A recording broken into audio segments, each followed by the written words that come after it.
Сәлем Маслкар аңсаған досым. Challenger, Mustang, Camaro туралы бәрін білесің, алайда мініп көрмегенсің. Ендеше осы видеоны тамашалап ләззат ал. Видеоны даусын бас, балалар көрмей қойсын. Салфетка дайын ба? Бастаймыз. Бұл теріс драйвна.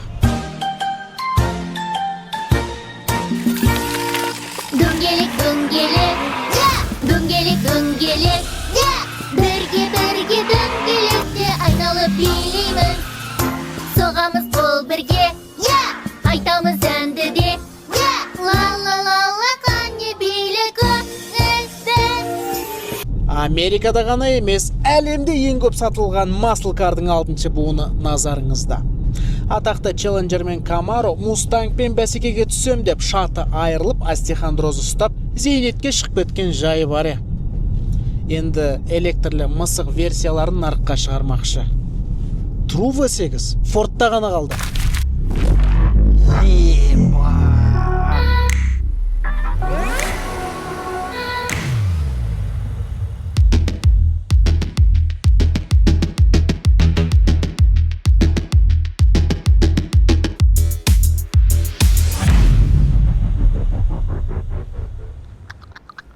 Зор болды ғана, Кездес қама, Бұл әшейін көлік емес, жаңадан шыққан операция Қалам фильміне түскен әйгілі Mustang. Бұл киноны сен де көріп, дәл осы машинаның иесі атана аласың.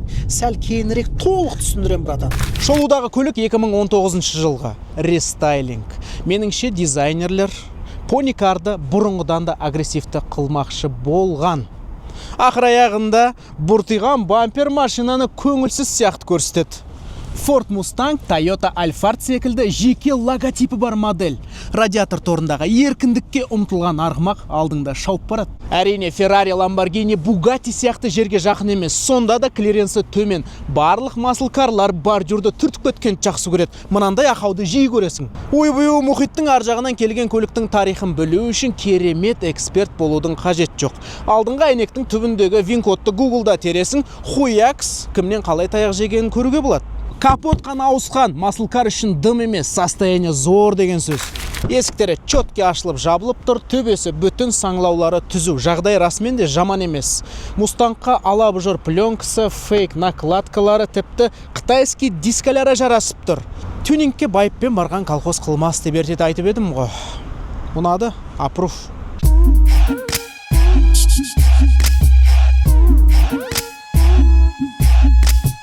Сандарға жүгінсек, 2014 пен 2023 жылдар аралығында жер жаһанда 6-шы буындағы Mustang'тың 700 мың данасы сатылған. Модель 140 мемлекетте саудаланды. Әйгілі Трионың табиғи сұрыптауында жабайы жылқы аман қалып оқ бойы оза шықты. Бірден айтам, бұл максималка емес, ақсақ құлан. Капоттың астында арасында май сигектететін 4 цилиндрлік қозғалтқыш. Алайда Ford'тың Twin Scroll'ды EcoBoost 2.3 литрлі моторы өз санатында ең қарқынды турбо төрттік болған. Бойында 310 аттың күші, 10 сатылы автомат, чотам. Ең осал тұсы ГБЦ шпилькасы мен прокладкасы, оны бірден күшейтілген түріне ауыстыру керек. Тікелей бүркейтін кез келген мотордағы секілді клапанда күйе пайда болады. Дегенмен жалпы алғанда қозғалтқыш сенімді. Бұған чип тюнинг ана-мынау арқылы тағы 30-40 жылқы қосамын деп жүрме. Керек емес, не стоит. Қалай жамандасам да Mustang арман. Жас жігіттер осындайға мініп алып, Әл-Фарабиде ары бері пырылдатқысы келмейді дейсің бе? Сол қолмен тізгінді ұстап, оң қолмен стори түсіргенде бақыттан бас айналмай ма? Дәл солай. Осы 6-шы буындағы Mustang'тың иесі тура өзіңіз болуыңыз мүмкін. Ол үшін біздің жаңадан шыққан операция Қалам атты фильмді көрсеңіздер болғаны, біз жеңімпазды көрермендердің арасынан 15 ақпан күні анықтайтын боламыз. Байқау шарты оп-оңай досым. Сипаттамада көрсетілген телеграм каналға өтіп, боттың көмегімен су жаңа операция Қалам фильмін тамашалайсың. Болды. Мұндай мүмкіндікті өткізіп алма досым, мұнаны ұтып ал әкес.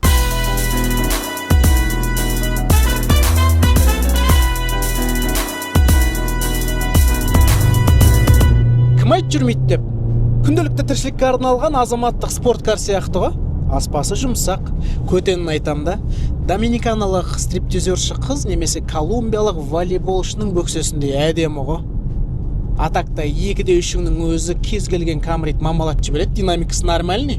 Міне 5 литрлі Мустанг V8 дауысы осылай ақыру керек. Бас, братан, бас!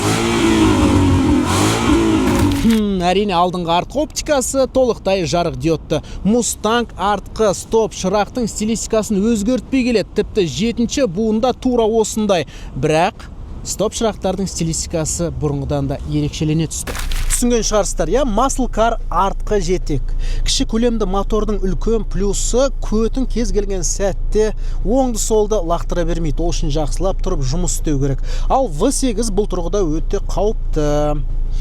Акселерация педалін басқан сәтте бірінші столбыға шаптау мүмкін.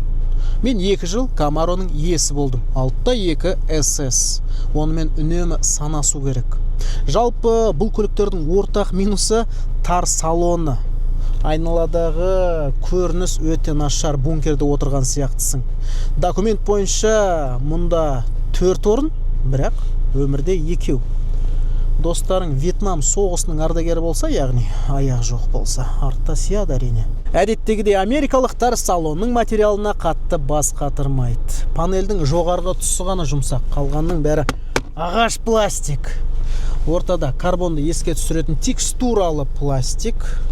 Рөлі ыңғайлы. Максималкада электронды тұрақ тежеуіші, проекция, орындық жылыту, суыту сияқты ыңғайлы функциялар бар. Мұнда оның ешбірі жоқ. Дегенмен ортақ стилистика сақталған. Push-start батырмасының жанында тумблерлер. Саймандар панелінде авиациялық стилдегі ground speed жазуы, жердегі жылдамдық деген сөз. Екінші дүниежүзілік соғысында ойқастаған P-51 Mustang истребителіне отсылка. Тумблердің біріншісі авария батырмасы, екіншісі бағыттық тұрақтылық түймесі, үшіншісі рөлді жылыту функциясына жауап береді, төртіншісі жүріс режимін таңдауға көмектеседі. Оң жақтағы жолаушы қандай көлікке мінгенін мына жазудан оқып біле алады. Панельде әдемі доп-домалақ хромдалған дефлекторлер, бір USB порт, консольда 2 стақан қойғыш, шынтақ тіреуіште шағын бокс. Автомат селекторы классикаға меңзейді. Ертеден осындай.